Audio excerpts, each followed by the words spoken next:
Okay, Matt, so your show is The Life of Mine. Tell us about your show, kind of who you are, how the podcast kind of came to be, and like what y'all talk about. Yeah, thanks, mate. I've been heavily in the underground mining industry for 12 years in Australia. As you can tell, I'll do my best to minimise the Aussie slang, and so I've found a lot of Americans don't know what I'm talking about when we drop the ends off words and everything. So I'll try and talk as clearly as possible. And we'll get into why, though. I guess that's the brand itself. But look, when I think it was about 4 years ago, after work, it's called the wet mess. So the wet mess is the pub that you go to after work when you're on site. So we were doing fly in, fly out. So, we'd go to our mine site for, 1 to 2 weeks. You live there for that period. You're away from family and everything. So after the 12-hour shift, you'd go to the wetty, we call it, which is the wet mess, the pub. So you'd all typical underground mining, working class culture. So everyone loved a beer after work. And that's usually where you had all the funny yarns, all the hilarious stories, the characters that were there. Everyone would be spinning a story. There'd be probably about 20% of it would be true, 80% would be made up. That added the whole element. And then you get a lot of the old timers, the people that have been mining for 40 years, and they'd be telling stories about back in the 80s and 90s. And I said, oh shit, it'd be bloody funny if we could actually record this, because you're just in hysterics a lot of the time. And I guess podcasting was becoming pretty popular, and I just had it in my head. I'm like, I really should do a podcast about mining.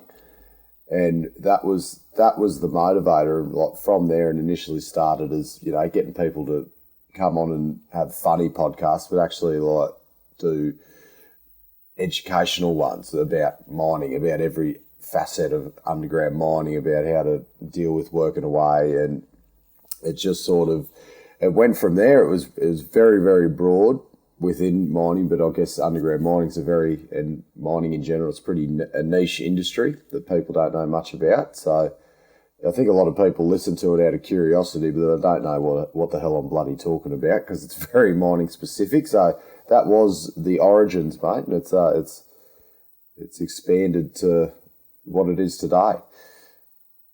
Do you get a lot of folks listening today, like from outside the mining industry, like to kind of learn about, what y'all are talking about in culture and lifestyle and stuff like that, or is it folks kind of in the business still?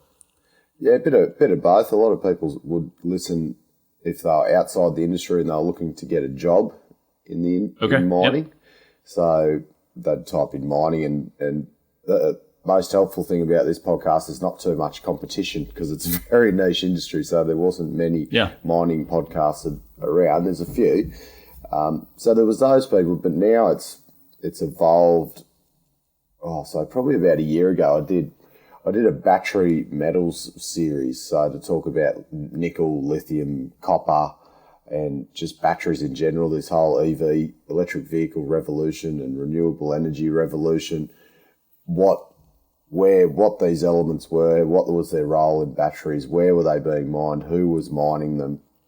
And that sort of introduced me to these guys that worked at a mining fund in Perth in Western Australia.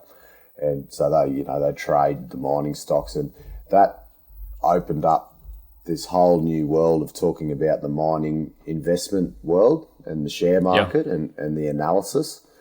And that's where the the Life of Mine's headed to now. That's the primary thing, and I've had a couple of young fellas buy into the business, and we're starting a second podcast, which is the whole business is going to be really amplified to deal with the mining and investment and share market world. So evolving from sitting around drinking a few beers and telling mostly false stories, it's all evolved into an actual, hopefully a very profitable business. That's the plan. Yeah.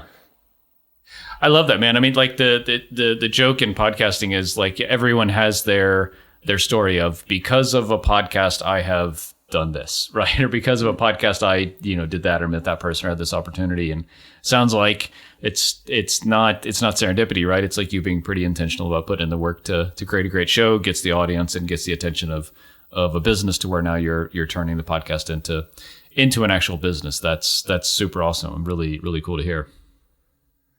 Yeah, it was definitely a point of conjecture with the wife when she said, when are you going to actually because there's a lot of time going into this. And she's like, when are you actually going to make money out of this? Like, and she's like, you'll never make money out of this. And I'm like, right, I will prove you wrong. And it's, I think I'm nearly there. Not quite, making a little bit, but we haven't had to, I just actually went full time at the end of last year, or like to put all of my full time into it. So, look, I've got about a month before we have to start eating noodles every night. But I think it's, so pressure's on. I'm confident, but. Nice. That's awesome.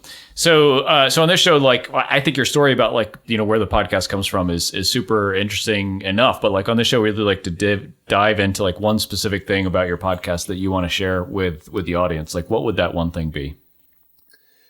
Well, as you can tell by the accent, it's if you could pick if you had to give an American, like, what is the textbook Australian sound like? It's me. It's and when I went to university, there'd be Americans. They're like, "Oh my God, are you putting that on?" Because I was literally how they pictured an Australian to talk. So and I guess from the start of there's a lot of other podcasts out there that are, and each to their own. Everyone has their own model and method, but they're very professional and they do it very well and they're very clean cut. But my podcast from the start was all about being that authentic Australian bloke that produces content that is like that can be funny, but that is informative. I think infotainment is the word I made up to represent it. So, and I've kept it. I've really stuck with that now, even now that we're presenting the mining investment news and the share market news. Look, I don't swear as much as I used to in the early days. That wasn't going to get me much money from sponsors. But look, now I believe that I can still put out episodes that are very informative, very educational, very insightful, but still have my authentic Australian Ocker nature. And look, feedback I've got from listeners and followers, they're like, we listen to you for that. We know we're going to learn something, but it's down to earth. We actually get a bit of humour out of it, and it's engaging content. So the two guys that are coming in with me to start grow the business are, they're very, very professional, technical, and they talk a lot more proper than me. So they'll probably add a bit of professional credibility to the whole show, which is probably much needed. But I think I'll still be providing that good, down-to-earth Aussie side of it, which I'm very proud of. Yeah. So I'm going to stick to my roots. I'm in too deep now, so I can't go back now.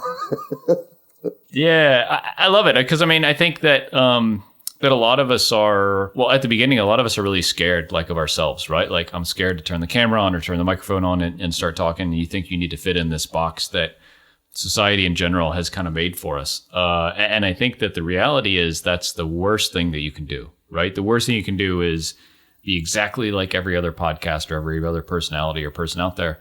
And what you've done is really like embraced and leaned into something that makes you unique. And the reality is there'll be some people who are like, that's just not for me. But there'll be a lot of people that say, that's great. I really love what Matt is putting out. I like what he represents. And I really like align with that, and so it's a way to let people kind of self-select into being like strong audience members. So I think that's fantastic. It's a lesson for all of us. And the best thing I learned along the way, which I only learned about a month ago, because I'd listened back to my podcasts because I wanted to think, how am I coming across? Have I got to learn some better ways to deliver it? I was listening back, I'm like, far out, I'm talking so slow. And I'm like, I've got to talk faster. I've got to try and get it out there quicker. And then I had the scripts ready with the info, and I'd try it again the next day, and I'd be like, I'd be nearly puffing it like I've been for a 5K run by the end of it. And I finally figured out I could just compressed the audio file to about 95% the distance. Yeah. And now it makes me sound like I'm talk quicker and I'm smarter. That's great. So, so if you can speed me up by 5%, mate, in this interview, it would be much appreciated. You got it. Yeah, I'm the same way. It's funny. I have a few podcasts I listen to at like, 1.5 speed normally. And then there are some that the people talk so fast normally that them fast at 1.5 speed, I'm like, whoa, stop. I gotta turn this down. Yeah, it's crazy, like what we're used to these days with podcasting and audiobooks. One of my mates that listened as well, he says, I got to listen to you at 1.2. You sound like you're drunk. So, but anyway, so I've taken that out. So if they're listening at 1.2 now, drop it back to 1.1 because I'm actually speeding it up myself. That's my trick of the trade I'm giving away. Yeah, I like it. So Matt, what's next for the podcast? It sounds like bringing on investors, launching a new show. Like what does the rest of the year hold for y'all? Yeah, so come from April onwards, start of April, there's going to be, I guess we're divvying it up into 2 podcasts. So Life of Mine will, I guess, which is the existing, which will remain the stories about people in the mining industry, the general stuff, I guess the underground mining specific. The very broader one, and then the second podcast will be called Money of Mine, and that is going to deal with the mining news, mining investment, and that's going to be the big one we're going to pump. Probably going to have a subscription service for all the premium analysis and premium interviews. So that's how we're looking to monetize it, and hopefully get mining companies that come on board and want to pay a bit of coin to get their company story out there. But we're hoping the way we're going to do it, it's going to be fun, it's going to be educational, and we'll hopefully become the podcast of choice in the mining industry, which is very, very exciting. Yeah, that's awesome, man. Congratulations. Sounds like from like kind of humble interesting beginnings to like a big opportunity for success now. That's really cool. Congratulations. Appreciate it, mate. Thanks very much for the opportunity. I'm glad we found a time that was semi-mutually convenient. It's 4:30 here, so I'll probably go back to bed. I know it's tough for y'all. Yeah, I apologize for that. But yeah, no, great to catch up. Thanks so much. Good on you, Craig. Thank you very much. Yeah. Cheers.